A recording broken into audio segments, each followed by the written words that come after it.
It looks like I forgot to record an intro for this video, but this is picking up where I left off where the rear is lifted and ready to go. Now I'm going to start on the front. When I started doing the lift, I was still missing one spring, but it all worked out.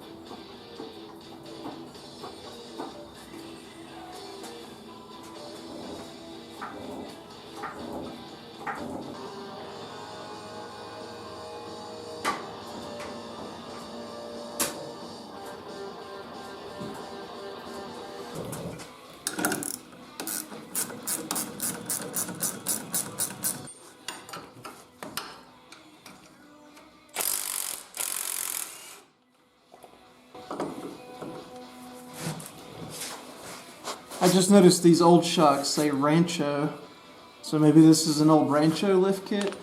It makes sense, I guess, because the spring bushings are red.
This socket is so hot right now. Holy crap. They got it out though. Yep.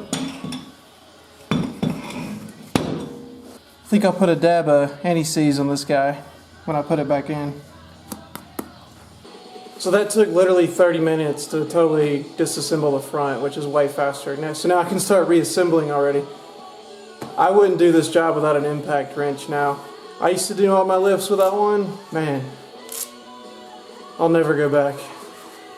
So the front U-bolt plates on a YJ have these studs welded on right here, and this is where the stock sway bar link attaches to. I'm not going to be running a sway bar on the front of this Jeep, and if I ever do want to run a sway bar on the front of this Jeep again, Rubicon Express makes some weld-on tabs that weld onto the tube, so you don't have to use this ridiculous stud. So this hangs down really low, it's really big, and it gets in the way, so I'm just going to cut it off and reuse the spring plates without them.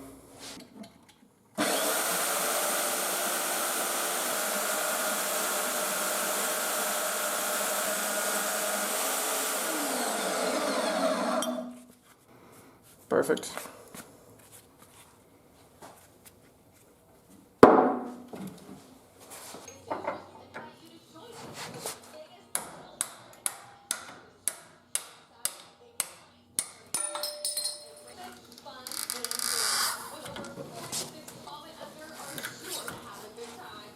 These old bushings are actually in really good shape. I mean, they look a little worn right here where they're like, you know, exposed to sun or whatever, but inside they still look great, and they still smell like fresh rubber, and they're still, you know, squishy, but whatever. I'm replacing them with greasable ones.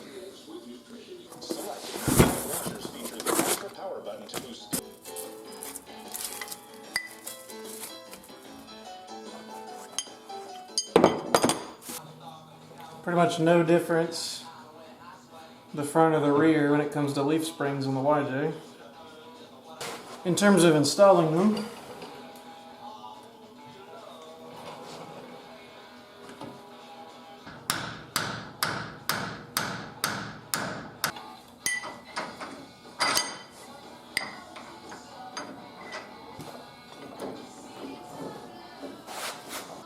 So depending on if you're putting these boomerang shackles in the front or the rear, they have different orientations. So the front long side goes down, and then the rear short side goes down. So I knew the orientation was different. I didn't realize the torque spec was so much different than factory. These say tighten the greasable shackle bolts to 30 foot-pounds. The factory spec is like 90. So I'm going to use this spec that Moore gives you, and I'm going to redo the rear. I'm just going to loosen them and retorque them to 30 because right now they're at 90. So maybe that'll help with the ride. I'm not sure.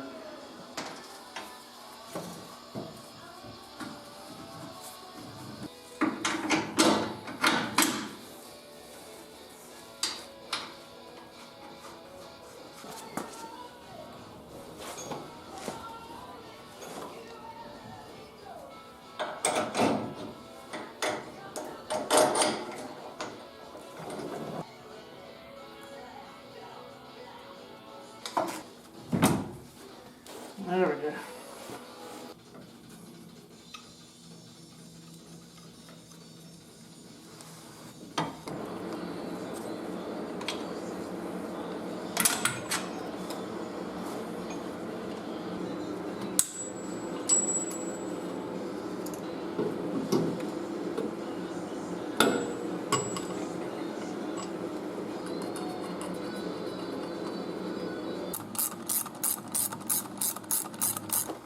I don't know if I showed putting this bushing in these shocks or not, so I'll do this one real quick.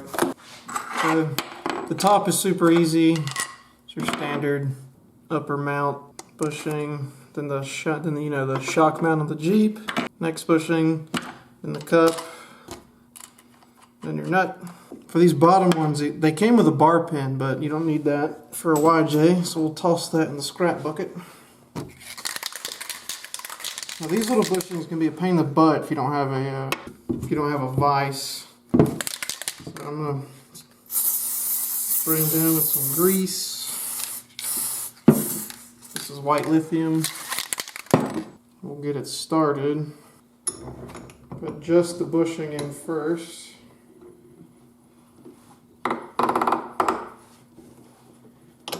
As far as you can.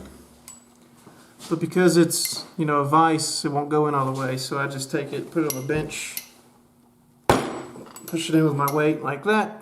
And you just got the sleeve, give that a little grease. Get it kind of started, and then just beat it in with a little hammer.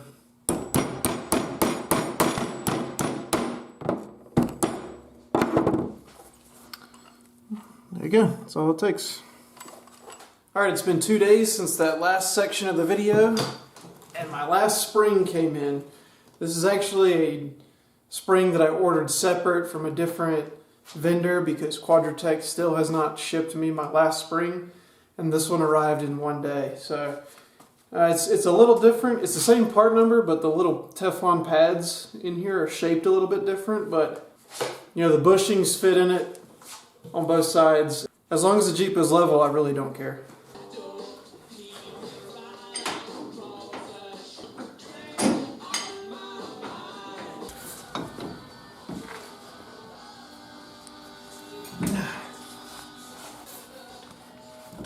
There we go. Yeah.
Alright, I am done. I am done with the lift. So I got everything torqued up, greased up, it's good to go. The only thing left before we head east to Moab is my slip yoke eliminator and rear drive shaft, which I have the parts, I just need to put them in. So I'm probably going to try to slam that together this weekend or maybe part of next week. I have exactly 8 days till this Jeep has to be loaded up on the trailer. So cutting it pretty close, but not too bad. I can definitely get it done in 8 days, I think. So that new spring that didn't quite look exactly like the other one for the front is perfectly level. They're both 21.5 inches or something like that on each side. So that means I gained just under 2 inches in the front and rear. So the Jeep was lifted about 2.5 inches, something like that, prior to me putting these parts on. But now I got clearance for my steering, my suspension isn't totally worn out, my shocks aren't blown or leaking or anything like that, so might go test it around the neighborhood a little bit. I don't want to go too far too fast because the drive shaft is vibrating pretty bad, but I'll flex it out just a little bit just to check for rubbing and that sort of thing prior to going to Moab for a week. But it's officially marked off the list.